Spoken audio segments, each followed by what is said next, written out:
O sonho de ter um cantinho na roça vale a pena?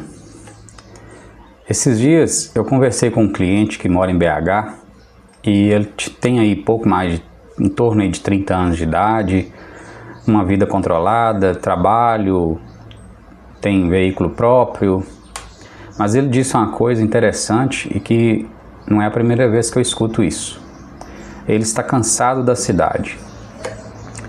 Ele está cansado do barulho, do trânsito, das pessoas sempre com pressa, das pessoas brigando por causa de coisas pequenas demais. No trânsito, por exemplo, qualquer coisa é motivo para buzinar, para gritar, para xingar palavrão.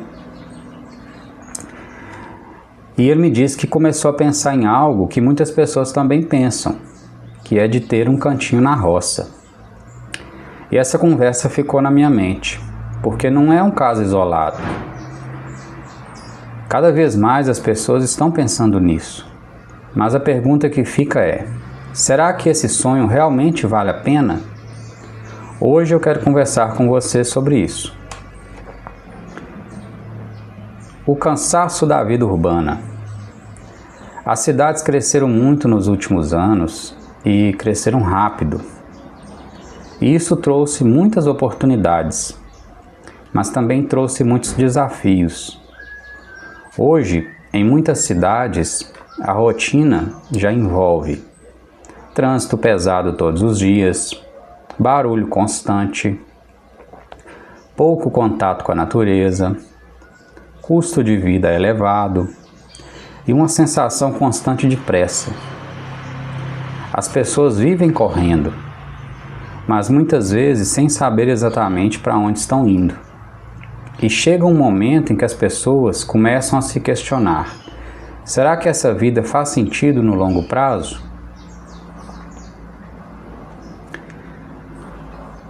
Quando alguém pensa em ter um cantinho na roça, na maioria das vezes, não está pensando em luxo, está pensando em coisas simples. Silêncio, espaço, contato com a natureza, um lugar para ir no final de semana, um lugar para reunir a família, um lugar onde o tempo parece passar diferente. Eu vi isso acontecer muito, né? Principalmente durante a pandemia. Um conhecido também que veio da cidade, veio de Belo Horizonte, ele comprou um terreno aqui na região da área rural nossa aqui, da região da Serra do Cipó, região de Sete Lagoas, e comprou um terreno e veio para cá e ficou lá no terreninho dele, no espaço dele, na lona. Ele comprou uma lona e esticou ela lá e ficou aí dormindo no meio do mato. Não tinha nada, não tinha estrutura nenhuma no lugar. Mas ele estava muito já cansado, muito estressado com essa situação de cidade. E é necessário a gente ter esse equilíbrio para a gente não poder também fazer esse tipo de extremo, né? Claro que a cidade tem gerado isso, mais do que deveria, inclusive, as doenças, né, mentais, os cansaços extremos, mentalmente falando, tudo isso, a frustração, né, o dinheiro nunca é suficiente, sempre você está se sentindo um passo atrás. E aí, ele veio, fez isso, ficou morando aqui, mas é possível a gente conversar sobre isso antes que você venha, antes que você chegue nesse extremo, porque esse é o meu papel, inclusive, como consultor de imóveis, né? É tentar alinhar o que você quer com algo que seja interessante para você. É uma desconstrução de uma compra convencional. Primeiro, analisar todos os pontos que são característicos daquela compra para ver se realmente é isso que você deseja, é isso que faz sentido. Porque muitas vezes a pessoa pensa: eu não quero sair completamente da cidade agora. E às vezes ela nem pode, né? Mas ela quer ter uma opção. E isso é muito interessante, porque não é uma fuga emergencial, é uma alternativa de vida. E aí tem um lado que quase ninguém te mostra. Nem tudo é romantismo. Ter um imóvel na roça também envolve responsabilidades e muitas vezes isso não é falado. Por exemplo, manutenção do terreno. Existe a manutenção que tanto ela pode ser paga ou como você mesmo pode querer fazê-la.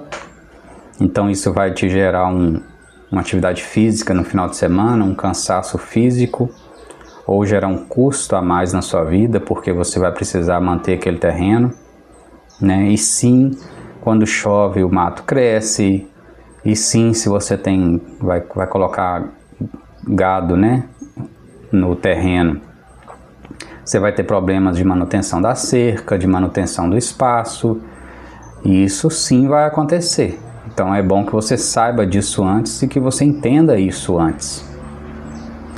Tem também os cuidados com a estrutura, né, do terreno, como que é esse acesso em dias de chuva, distância de serviços básicos. Então se você precisa ali de supermercado, né, de fazer alguma compra ali, açougue,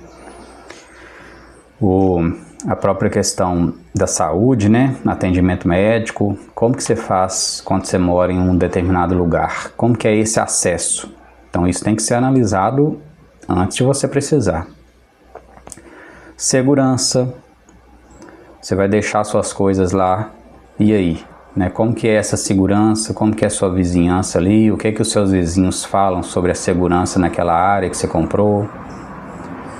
Sua disponibilidade de água e energia. Água, se a água é retirada no seu próprio terreno, através de cisterna, de poço artesiano, ou se essa água é de um sistema de infraestrutura municipal, né? A energia elétrica é muito comum, infelizmente, em alguns lugares na área rural nossa, mesmo aqui perto de Belo Horizonte. Eu falo aqui em torno de 90 quilômetros de Belo Horizonte. Então mesmo aqui é muito comum na área rural ter pico de energia, ter falta de energia em alguns momentos, às vezes uma chuva que dá, alguma coisinha, qualquer coisinha que acontece, aquela região fica sem energia elétrica. Então é interessante você saber dessas coisas antes de comprar. Além disso, existe um ponto muito importante. Nem todo terreno rural é um bom negócio. Alguns podem parecer baratos, mas depois se mostram difíceis de usar, de manter ou até de vender. Um erro muito comum acontece quando a pessoa decide pela emoção. Ela visita o lugar só uma vez, se encanta, bonito, silêncio. Ela imagina a família dela ali, sendo criada ali, com espaço, com natureza. Ela às vezes retoma aquele emocional de quando ela visitava os familiares que moram na roça quando ela era criança, passava férias na roça, e toma uma decisão sem analisar com calma. E isso é natural, porque o ambiente rural mexe com a emoção. Mas decisões patrimoniais precisam de equilíbrio entre a razão e a emoção.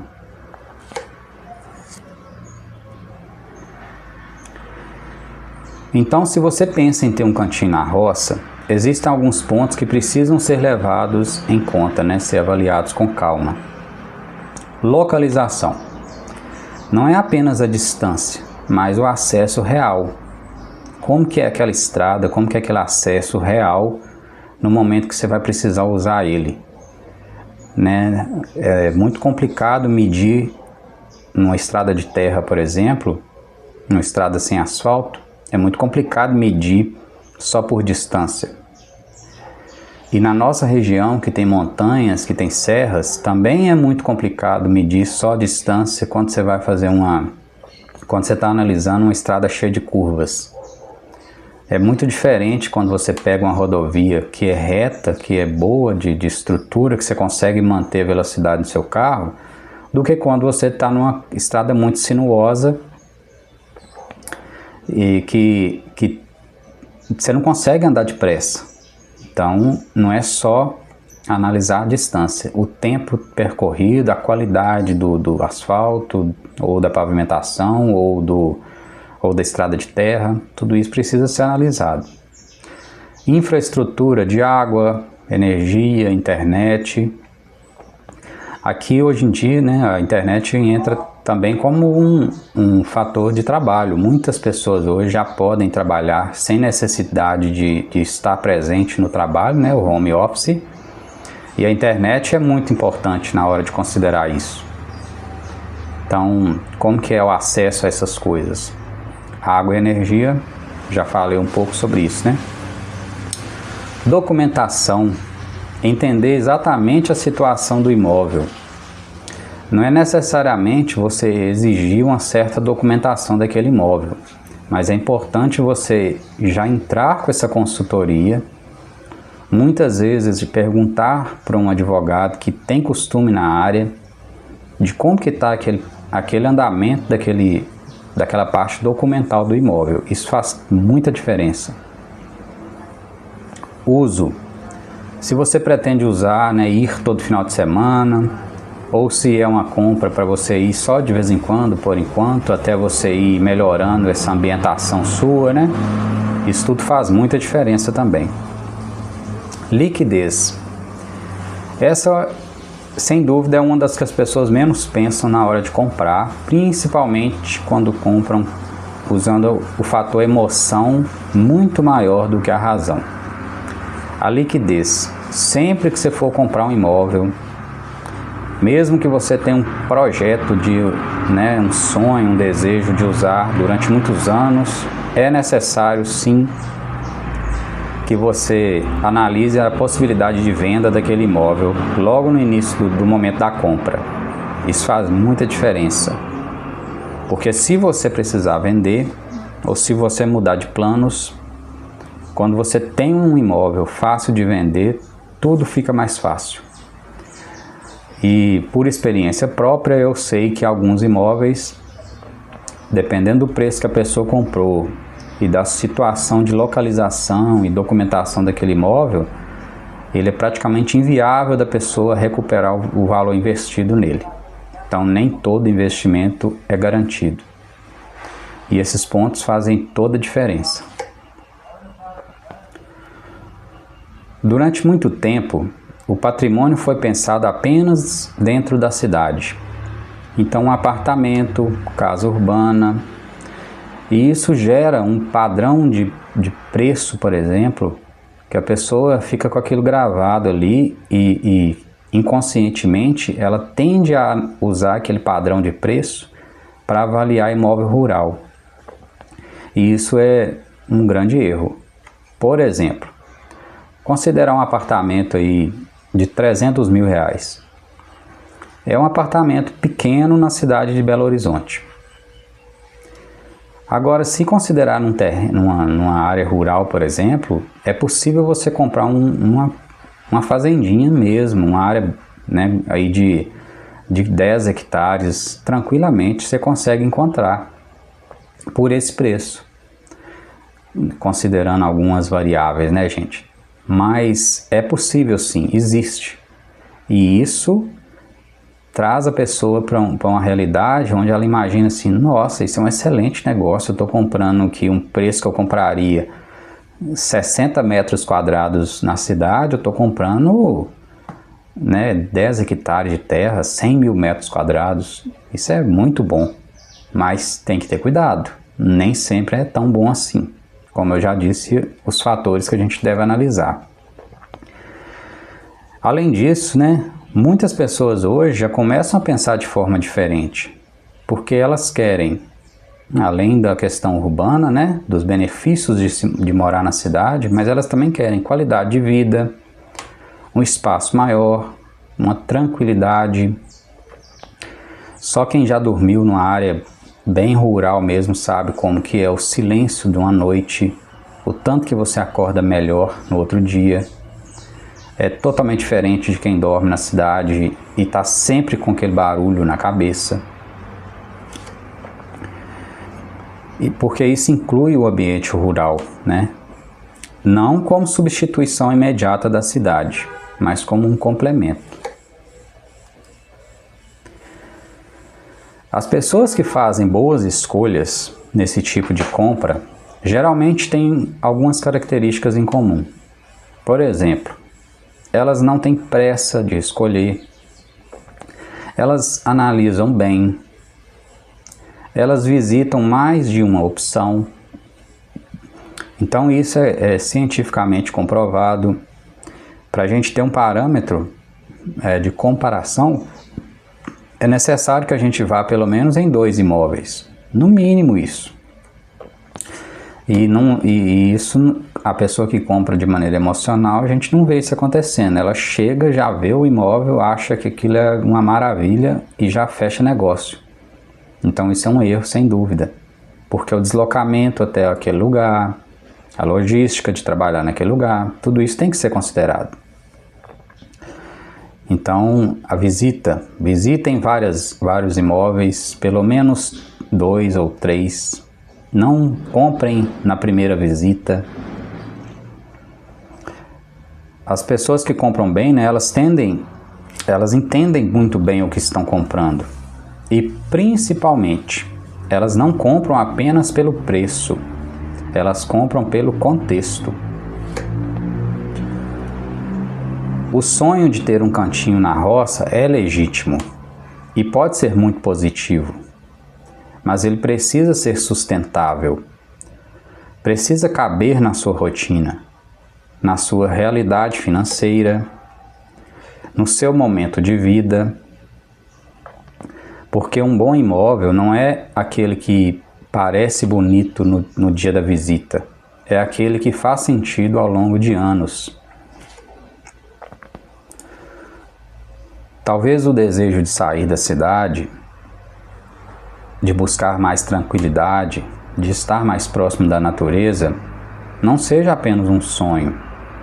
Talvez seja um sinal de que você está buscando mais qualidade de vida. Mas como toda decisão patrimonial, isso precisa ser feito com calma, com análise e com planejamento. Porque patrimônio sólido não se constrói apenas com emoção, se constrói com decisões bem pensadas.